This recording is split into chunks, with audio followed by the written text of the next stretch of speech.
Wrapper വേടൻ വിവാഹ വാഗ്ദാനം നൽകി പീഡിപ്പിച്ചതിന് തെളിവുകളുണ്ടെന്ന് കുറ്റപത്രം. ബലാത്സംഗ കേസിൽ റാപ്പർ വേടനെതിരെ കുറ്റപത്രം സമർപ്പിച്ചു. സാമ്പത്തിക തട്ടിപ്പ് നടത്തിയതിന്റെയും തെളിവുണ്ടെന്ന് കുറ്റപത്രത്തിൽ പറയുന്നു.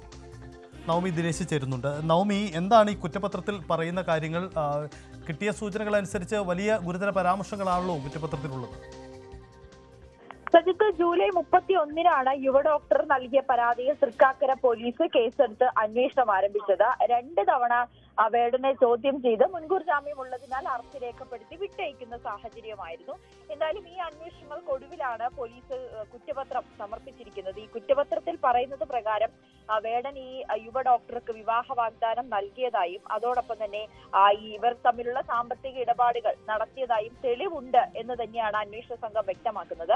ഇതിന്റെ അടിസ്ഥാനത്തിലാണ് ഇപ്പോൾ കുറ്റപത്രം സമർപ്പിക്കുകയും ചെയ്തിരിക്കുന്നത്. എന്തായാലും വേടൻ കോടതിയിൽ അടക്കം പറഞ്ഞത് ഉഭയസമ്മത പ്രകാരമുള്ള ബന്ധമായിരുന്നു ഇരുവരും തമ്മിലുള്ളത് എന്ന വാദത്തിൽ തന്നെയായിരുന്നു ഉറച്ചു നിന്നത്. ഒപ്പം ഈ പെൺകുട്ടി പറയുന്നത് പ്രകാരം 2021 ഓഗസ്റ്റ് മുതൽ 23 മാർച്ച് വരെ കൊച്ചി, കോഴിക്കോട് ഇടങ്ങളിലൊക്കെ വിവിധ ഇടങ്ങളിൽ വെച്ച് പീഡിപ്പിച്ചു എന്നാണ്. അതേ തുടർന്ന് ഈ വേടൻ ബന്ധത്തിൽ നിന്നും പിന്മാറി ഇത് തനിക്ക് മാനസികമായി വല്ലാത്ത ബുദ്ധിമുട്ടുണ്ടാക്കിയെന്നും പെൺകുട്ടി പറയുന്ന സാഹചര്യമായിരുന്നു. എന്തായാലും അതിലാണ് ഇപ്പോൾ അന്വേഷണ സംഘം കോടതിയിൽ കുറ്റപത്രം സമർപ്പിച്ചിരിക്കുന്നത്. ഈ കുറ്റപത്രത്തിൽ വേടനെതിരെ കൃത്യമായിട്ടുള്ള തെളിവുകൾ ഉണ്ട് എന്ന് തന്നെയാണ് അന്വേഷണ സംഘം വ്യക്തമാക്കുന്നത്.